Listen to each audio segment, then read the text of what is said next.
Hey everyone! I know some of you are feeling kind of lost in the streaming jungle these days and don't really know what to watch. I know I feel like I spend more time browsing than actually watching anything, like for real. So in this episode, I'm giving you 2 TV show picks to choose from, or you can watch both for each genre that I mention. There'll be a mix of newer streaming shows and slightly older shows. I'll be mentioning multiple genres in this episode, so I hope you'll find something you like. And I would like to also encourage watching something that maybe you didn't think you'd like. So try something new out because some shows may surprise you. Now, without wasting any more of your time, I want to get into the first genre.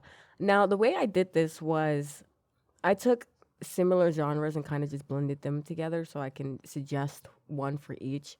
Let's say supernatural, right? Fantasy, sci-fi. So all of those will be under the same umbrella, but I will let you know which is which when I'm recommending a show. So this is the Suptasllerfhi category, which is just supernatural, thriller, sci-fi, and fantasy and horror. I'll only be explaining this one time. That's why I'm, So if anybody is confused in any future episodes, my bad. But who knows? If anybody is listening to this and you see somebody who is very confused on this weird genre mix name that I made up, you can, help them out in the comments if they need it. I did this to make it easier for recommendations, especially make it easier for me. Disclaimer, this list is subject to change, obviously, because streaming services love to move shows around. So just double check. But as of right now, these are the platforms that you will find these shows on. The first recommendation I have on this list is for Chucky. It came out in 2021. There are 3 seasons, and it will be, I think, on AMC Plus and Peacock, probably a couple of other platforms. The show is based on the original Chucky doll series of movies. So we get the original Chucky doll back, but in a series with teenagers. And it's really good. I like how they implemented this whole idea of just like Chucky in a high school setting. It's kind of interesting. The guy who played the original voice of Chucky is back in this show. Also, Tiffany, the bride of Chucky, is also back, which is awesome. I love Chucky's bride. We've got Glenda, and also the creator of the show, or the movie, The creator of the movie himself makes a cameo appearance in the show. The show has a lot of dark humor. It's funny. It's violent for Chucky standards. Dare I say that I kind of like it better than the movies, just because there's like a full thought out story being told. And the Chucky series is in the horror genre. Next we have in the Suptasllerfhi category is Grimm. It came out in 2011. It's really good. If you're a fan of shows like Supernatural and stuff like that, you're gonna like this one. It's on Roku channel with ads if you have like a Roku TV, or you don't even need a Roku TV, just make an account. It's free.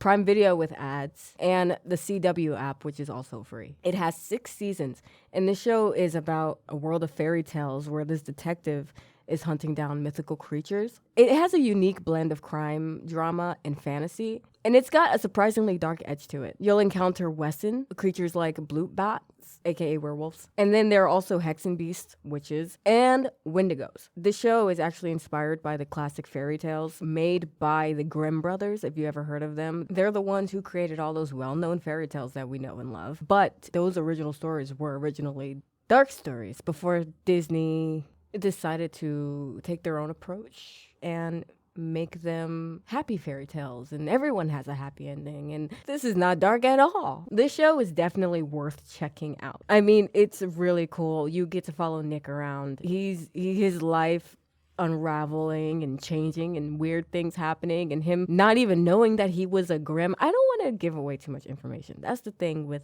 these recommendations. I'm just going to give you the summarizations of things. I don't want to spoil. And you will find this show in the category. Actually, what I will say, it's weird. When you Google the show, it says it's a drama. But there's a lot of like supernatural stuff going on. I do know that when the show first started, I don't know why. I don't know if anybody cares. But here's a fun fact. The show's creators originally envisioned the show Grimm as a more lighthearted procedural. But as the series continued, it delved deeper into darker themes and started exploring a lot of other things and mythology and complexities of good versus evil. Basically they they ended up getting a better product out of it, in my opinion. That's why it's in the Suptasllerfhi category, because it's a supernatural show. It's sci-fi, it's magic, it's fantasy. Yeah, there's drama. I mean, what show doesn't have drama in it? I'd say it's a mix of the two. It's a really even balance. Hey, if you're listening to this episode and you're enjoying it so far, please make sure you hit the like and subscribe button if you haven't already, depending on your listening platform. And be sure to turn on notifications so you don't miss future content from me. And I don't know why I'm talking like this. You can also listen to episodes of the podcast offline if you hit the download button. It's helpful for me, but also for you so that you can easily come back to the episode if you didn't finish it. Or if you're just traveling or want to re-listen to it, that's cool. Okay, next category on the list. This one is for the superhero fans or the non-superhero fans, because like I said in the intro, you gotta give some things a try. You step out of your comfort zone, things may surprise you. Yeah, there's that. So the first recommendation I have on this list, it's called Agents of S.H.I.E.L.D. Now, let's be honest. The MCU is huge, and I know that. But luckily, you don't really need to know anything about the MCU to watch this.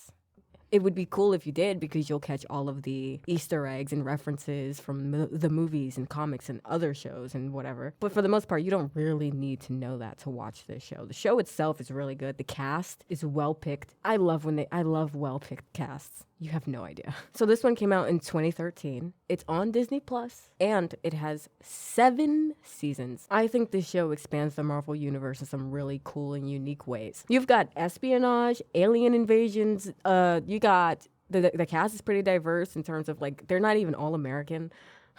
All American. 2 of them are British. That's a terrible accent. Honestly, I couldn't tell if that was like a hint of Australian or not. They're not even all American. They're not all American. Well, now I'm just Irish. Okay, moving on. Also in this show, the characters of the show, it's like they have their own family unit, and I love shows like that where the characters feel like a family. It just makes the show a little bit better in order for the audience to feel more invested. Plus, Clark Gregg, if you know who he is, right? He reprises his role in this show as Agent Coulson, which is kind of weird as a Marvel fan, because he died in Avengers. So, this is after that happened. But they do explain that in the show if you watch it. And actually, that becomes its own problem. I love Agent Coulson. The next show we have in the superhero category is Daredevil. Came out in 2015. This one is also on Disney Plus. There are 3 seasons. This show is gritty and it's intense. It's incredibly well made. He is the superhero of New York. He deals with real world issues like corruption and injustice. He's also a lawyer. So he's a lawyer by day and a vigilante daredevil by night. He's also blind. So if anybody's interested in that. Plus, Charlie Cox, he's absolutely phenomenal as Matt Murdock in this show. The fight choreography scenes are amazing. I mean, I can compare them to something along the lines of like something martial arts-esque, If you're a fan of darker, more grounded superhero stories, you need to watch this. Especially, and I say it like that because especially if you enjoyed shows like The Arrow. I mean, I loved Arrow, You'll like Daredevil, for sure. You'll like it. I just wouldn't recommend its knockoff. I think it's called Echo. Yeah, no, that show is terrible. Absolutely ass. I can make a whole rant on that one. And I didn't even watch it. As for Daredevil, if you do watch this or you have seen this and you liked it, they are coming out with another one. It's called Daredevil Born Again. I'm a little hesitant on being too excited about it just because, Disney's touching this one. Whereas Netflix made this one that I'm currently telling you to watch. Obviously, it's still a Marvel comic, but Netflix made it a Netflix original by putting it on Netflix, and they made a story out of it. And they licensed it from Disney. Now Disney obviously has it back, and now it's on Disney Plus because Netflix's license did end. This part isn't necessarily important. If you want to skip this, you can totally do that. Move on to the next suggestion. But I'm about to go on a small rant, so skip around to the 10-minute, 20-second mark-ish if you want to move on to the next recommendation. And to anyone who's listening and is unfamiliar with this whole Disney Marvel drama that's going on, maybe you should watch. There's some videos out there on YouTube, I mean, let's be honest, where would you even start? Like, bad publicity, not so great writing, not so great ideas, their hiring decisions, and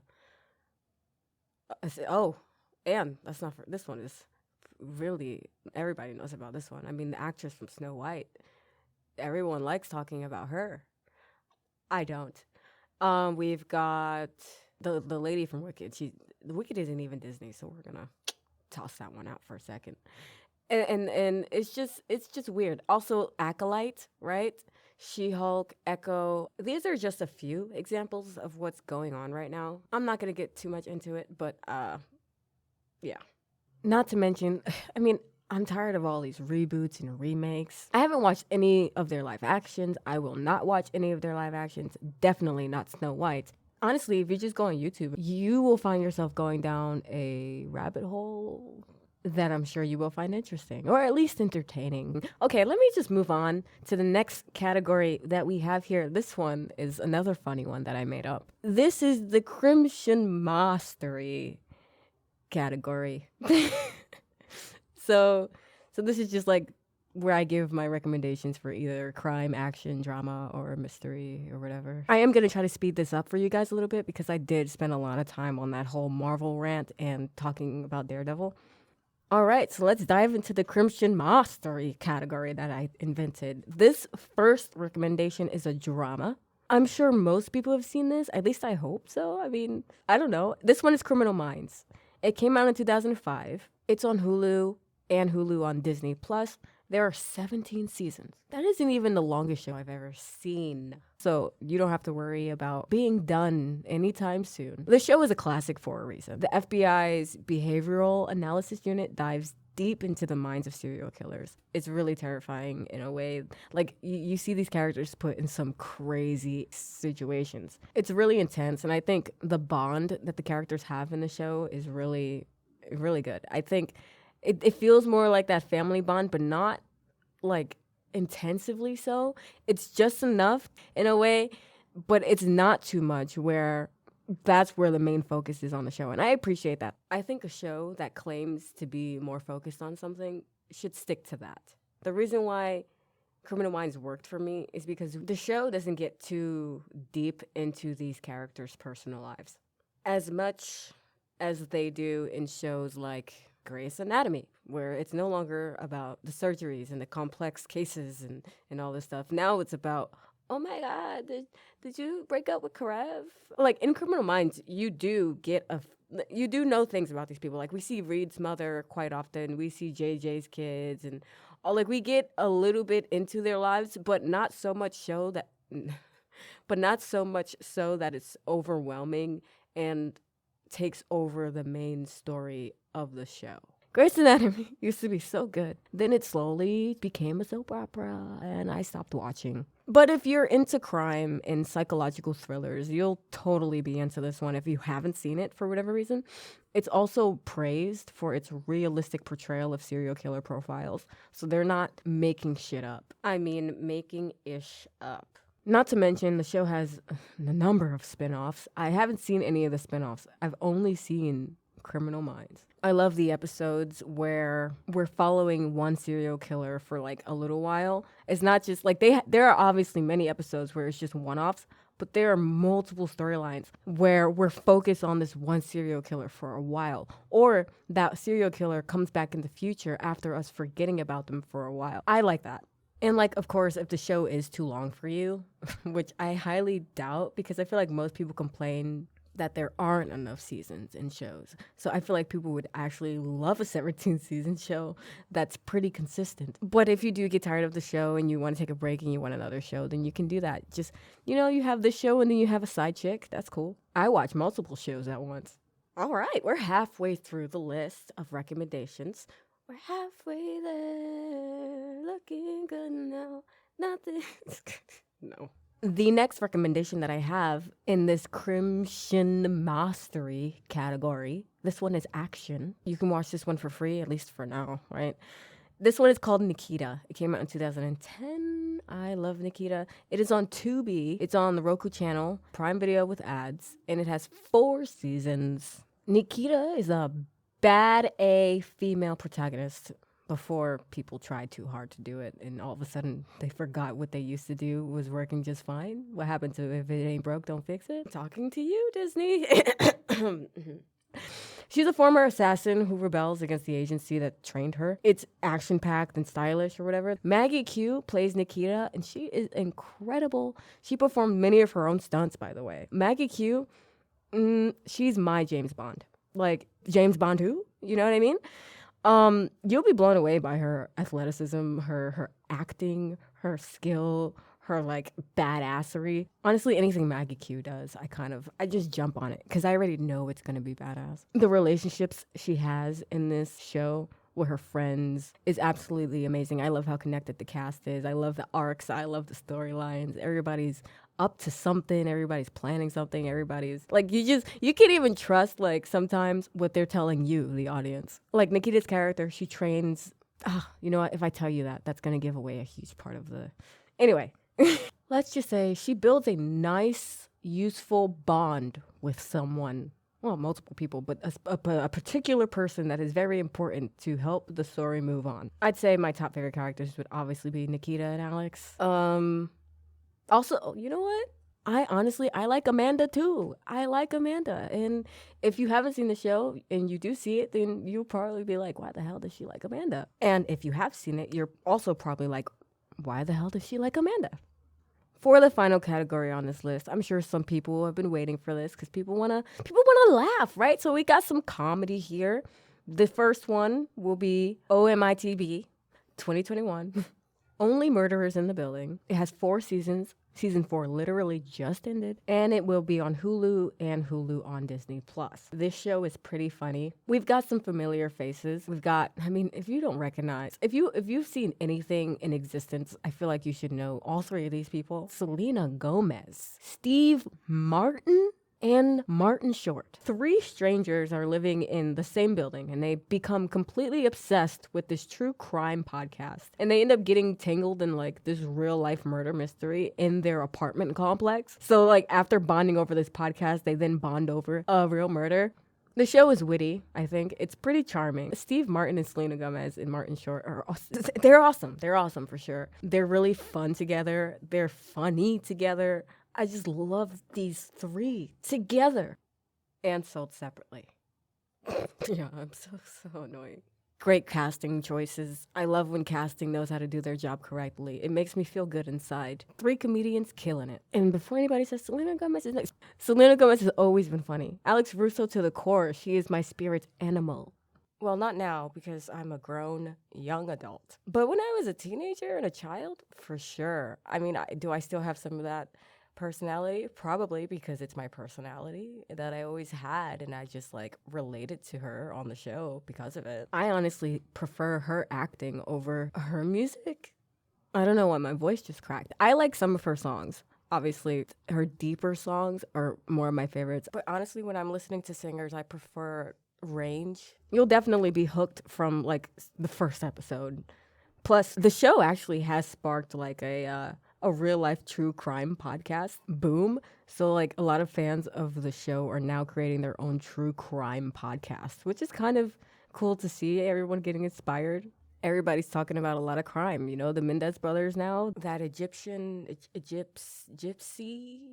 girl, the one who obviously clearly murdered her mother. I ain't even gonna say allegedly now because this is my opinion. The P. Diddy situation. Awkwardly puts head down and scratches back of neck to avoid confrontation. The second recommendation I have in comedy is Baby Daddy. It came out in 2012. It's on Hulu and Hulu on Disney+, if you have Disney+. It has 6 seasons. I would definitely say this is a sitcom to get into. It's really funny. It's endearing. It's charming. It's just, young adults learning how to be adults. The show is pretty lighthearted. It's fun. Baby Daddy is a classic. It's about this guy. His name is Ben. He unexpectedly becomes a father and is learning how to navigate around that. It's full of hilarious situations and heartwarming moments. I love his relationship with his mother. I think that is the most. I feel like that's pretty realistic for a lot of people who are in his situation. I'm sure there's a lot of people out there that have that one parent who is just all up in your business or all up in your space. His relationship with his brother is nice. His roommates, his friends. Everybody in the show has has a really good bond and relationship, and I really enjoy that. That doesn't mean that there aren't any hard, like this show really has its moments where there are episodes where you're like, damn, you'll see Ben's love life constantly going awry. It's like a running gag for the show or something. It's a relaxing show. It's nice to sit down, relax, and unwind. I'm sure people do that with SpongeBob. I feel like this is one of the shows you can do that with as well. Now that we've made it to the end, yes, we've made it to the end. I do want to share 2 more bonus picks that I have for you guys from the previous categories. The first one is Person of Interest. It came out in 2011. This one is in the Crimtionmastery category. Yeah, it's obviously crime, action, well, and sci-fi. It's on Prime Video with ads. There are 5 seasons of this show. You guys will really like this one. It's ahead of its time. It's about AI. So these 2 main characters, Reese and Finch, they're kind of like these watchdog types. It's actually kind of funny that I say watchdogs. It kind of is like Watch Dogs. If anybody's ever even heard of that game or seen like a clip of it, there's surveillance, AI, technology. It's a crime show, so it's got a lot of action in it. It's definitely got some drama for sure. And also there are a lot of cases that need to be solved. There's social commentary as well. The guy who plays the Finch guy, he's actually the same guy from Lost. He played I haven't even finished the show, but he's the guy, Benjamin. Yeah, I liked his performance. It felt he was kind of weird. He's like a weird guy in this show. Honestly, I'd even say like his performance in this show is not too far from his performance in Lost, but there are differences.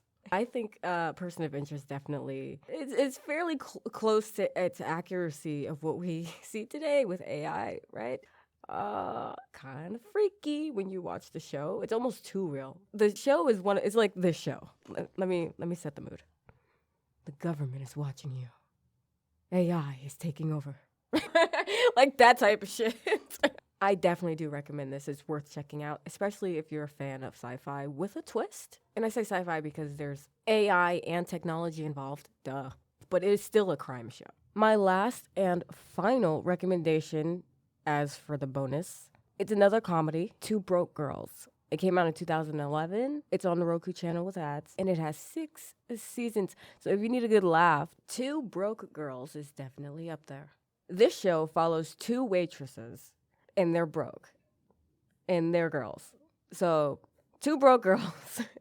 They have completely different personalities, and somehow they still manage to still be friends. Well, that sounded so stupid. Obviously, you can be friends with someone with a different personality. Everybody has a different personality. I just mean in the context of this show, this blonde girl is significantly like higher up on the totem pole compared to the brunette. And so that's what I mean by personalities. Well, I guess class then. I'm talking about class. But also, your class also reflects your personality. So they're trying to navigate their lives around in New York City. And they obviously have some twists and turns. There's a lot of funny. This show is hilarious. I think it's great for just like a relaxation kind of vibe. Like if you're trying to chill, the main girls, especially Max, played by Kat Dennings. Kat Dennings, I always used to think she was so funny. I still kind of think she can be funny, but she's not really out here as much as she used to be. At least I haven't seen anything. Well, besides her being in WandaVision, I'm sure she was in some other Marvel that I just can't remember them all, right?